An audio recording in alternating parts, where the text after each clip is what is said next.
Chief minister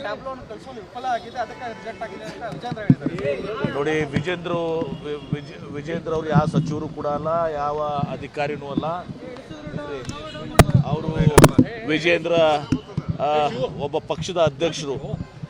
Vijendra ಅವ್ರಿಗೆ ಅಷ್ಟು ಕಾಳಜಿ ಇದ್ದರೆ ಹೋಗಿ ಅದನ್ನು ಅಪ್ರೂವ್ ಮಾಡಿಸ್ಕೊಂಡು ಬರಬೇಕಾಗಿತ್ತು. ಈ ಥರ ಆದಮೇಲೆ ಅಂತ ಹೇಳಿಕೆ ಕೊಡೋದಕ್ಕಿಂತ ಅವ್ರಿಗೇನಾದರೂ ಸ್ವಲ್ಪ ನಮ್ಮ ಕರ್ನಾಟಕದ ಇತಿಹಾಸ, ನಮ್ಮ ಸಂಸ್ಕೃತಿ, ನಮ್ಮ ಕಲೆ ಬಳಗ ಬಗ್ಗೆ ಗೌರವ ಇದ್ದರೆ ಅವ್ರು ಹೋಗಿ ಅದನ್ನು ಅಪ್ರೂವ್ ಮಾಡಿಸ್ಕೊಂಡು ಕೆಲಸ ಮಾಡಬೇಕಾಗಿತ್ತು. ಸುಮ್ಮನೆ ಸರಿಯಾಗಿ ಪ್ರಸ್ತಾವನೆ ಕಳಿಸಲ್ಲ ಅಂತ ಲಘುವಾಗಿ ಮಾತನಾಡೋದು ಸ್ವಲ್ಪ ಇನ್ನೂ ಮ್ಯಾಚುರಿಟಿ ಬರಬೇಕಾಗಿದೆ ಅವರಿಗೆ. ಚೀಫ್ ಮಿನಿಸ್ಟರ್ ನೋಡಿ, ವಿಜೇಂದ್ರ ಅವರು ಯಾವ ಸಚಿವರು ಕೂಡ ಅಲ್ಲ, ಯಾವ ಅಧಿಕಾರಿನೂ ಅಲ್ಲ. ಅವರು ವಿಜೇಂದ್ರ ಒಬ್ಬ ಪಕ್ಷದ ಅಧ್ಯಕ್ಷರು. ವಿಜೇಂದ್ರ ಅವ್ರಿಗೆ ಅಷ್ಟು ಕಾಳಜಿ ಇದ್ದರೆ ಹೋಗಿ ಅದನ್ನು ಅಪ್ರೂವ್ ಮಾಡಿಸ್ಕೊಂಡು ಬರಬೇಕಾಗಿತ್ತು.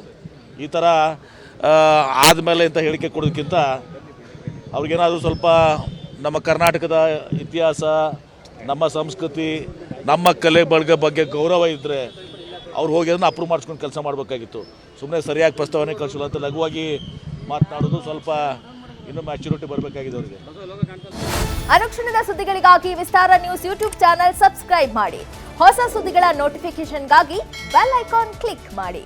ಲೇಟೆಸ್ಟ್ ಅಪ್ಡೇಟ್ಸ್ಗಾಗಿ www.vistaranews.com ವೆಬ್ಸೈಟ್ಗೆ ವಿಸಿಟ್ ಮಾಡಿ. ಅಂಗೈಯಲ್ಲೇ ಜಗತ್ತಿನ ಸುದ್ದಿ ತಿಳಿಯಲು ವಿಸ್ತಾರ ನ್ಯೂಸ್ ಕನ್ನಡ ಆಪ್ ಡೌನ್ಲೋಡ್ ಮಾಡಿ.